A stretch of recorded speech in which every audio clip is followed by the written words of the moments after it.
పంపిణీ చేయడానికి ఈ కార్యక్రమాన్ని ఏర్పాటు చేసి ఈ కార్యక్రమానికి అధ్యక్షత వహించినటువంటి స్థానిక ఎంఆర్ఓ గారికి, అదేవిధంగా కోర్టు వరంగల్ ఎంఆర్ఓ గారికి, వేదిక మీద వచ్చినటువంటి వివిధ డివిజన్ల కార్పొరేటర్లకు, ఇన్ఛార్జీలకు, డివిజన్ ప్రెసిడెంట్లకు, ముఖ్య నాయకులకు, కార్యకర్తలకు, ఈరోజు ఈ చెక్కులు తీసుకోవడానికి వచ్చినటువంటి మా అక్కలకు, చెల్లెళ్లకు, అన్నలకు, తమ్ముళ్లకు, పత్రికా సోదరులకు అందరికీ కూడా నా హృదయపూర్వక నమస్కారం. మరి గత ప్రభుత్వంలో సీఎం రిలీఫ్ ఫండ్ చెక్స్ కోకొల్లలుగా తీసుకోవడమే తప్పితే అవన్నీ పక్కన పెడుతూ కుప్పలు తెప్పలుగా అవన్నీ కూడా ఒక మూల పడేయడం జరిగింది. అది నిరుపేదలు అప్పో సప్పో చేసి వైద్యం చేయించుకొని ఆ సమయంలో ఆరోగ్యశ్రీ కింద ఆ రోగానికి ఆరోగ్యశ్రీ లేకపోతే అప్పో సప్పో చేసి వైద్యం చేయించుకొని వాళ్ళ కుటుంబానికి మరి సహాయ సహకారంగా ఉంటుంది అని చెప్పి సీఎం రిలీఫ్ ఫండ్ కోసం అప్లై చేసుకోవడం జరిగింది. మరి గతంలో రాజశేఖర్ రెడ్డి గారు ఉన్నప్పుడు మనందరికీ తెలుసు, ఆ రోజు రాజీవ్ ఆరోగ్యశ్రీ పెట్టడమే కాకుండా 104, 102 వాహనాలను కూడా పెట్టి ఎన్నో లక్షల ప్రాణాలను కాపాడినటువంటి ఘనత ఆ రోజు రాజశేఖర్ రెడ్డి గారి ప్రభుత్వాన్ని. ఆ తర్వాత టీఆర్ఎస్ ప్రభుత్వం వచ్చినాక ఆరోగ్యశ్రీ నుంచి చాలా జబ్బులను తొలగించి నిరుపేదలకు వైద్యాన్ని దూరం చేసినటువంటి విషయాన్ని ఈ సందర్భంగా నేను విజ్ఞప్తి చేస్తూ ఉన్నాను.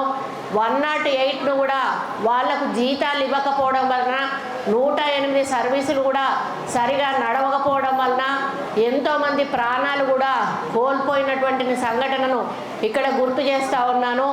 మళ్ళీ ఎప్పుడైతే మీరు విశ్వసించి మీ నమ్మకంతో ఈరోజు కాంగ్రెస్ పార్టీ అయితేనే మళ్ళీ తెలంగాణ బాగుపడుతుంది, కాంగ్రెస్ పార్టీ అధికారంలోకి వస్తేనే నిరుపేదల బతుకులు బాగుపడతాయి, అభివృద్ధి జరుగుతుంది, సంక్షేమం జరుగుతుంది అని ఒక విశ్వాసంతో 6 గ్యారంటీలను నమ్మి ఈరోజు మాకు ఓటేసి మమ్మల్ని గెలిపించి ఈరోజు రేవంత్ రెడ్డి గారిని ముఖ్యమంత్రిని చేయడం జరిగింది. మరి ఏ మాటలైతే మేము ఇచ్చామో ఇప్పటి వరకు కూడా మీకు ఉచిత బస్సు సౌకర్యం కల్పిస్తూ ఉన్నాము, 5 రూపాయలకే సిలిండర్ సౌకర్యం కల్పిస్తూ ఉన్నాము, 500కే. అదేవిధంగా మరి ఆరోగ్యశ్రీని మనము 5 లక్షల నుంచి 10 లక్షల వరకు కూడా చేసినటువంటి ఘనత మరి ఈ పార్టీది. అదేవిధంగా 200 యూనిట్ల విద్యుత్ కూడా ఇప్పటికే ఫ్రీ విద్యుత్ కూడా సరఫరా చేస్తున్న విషయాన్ని కూడా ఈ సందర్భంగా తెలియజేస్తూ ఉన్నాను.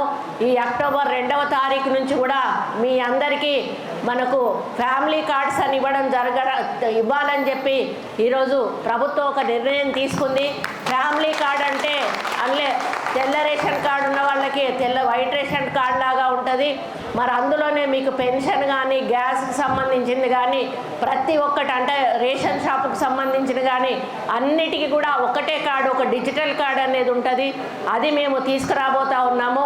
ఇప్పుడు ఇంతకుముందైతే మీ పాపకు పెళ్ళి అయితే అత్తగారింటికి పోతే ఆ పేరు మార్చుకోవడానికే కొన్ని సంవత్సరాలు. మరిన్ని వీడియోస్ కోసం ఛానల్ ని సబ్స్క్రైబ్ చేయండి, లేటెస్ట్ అప్డేట్స్ కోసం వాట్సాప్ ఛానల్ ని ఫాలో చేయండి, అండ్ లింక్ డిస్క్రిప్షన్ లో ఉంది.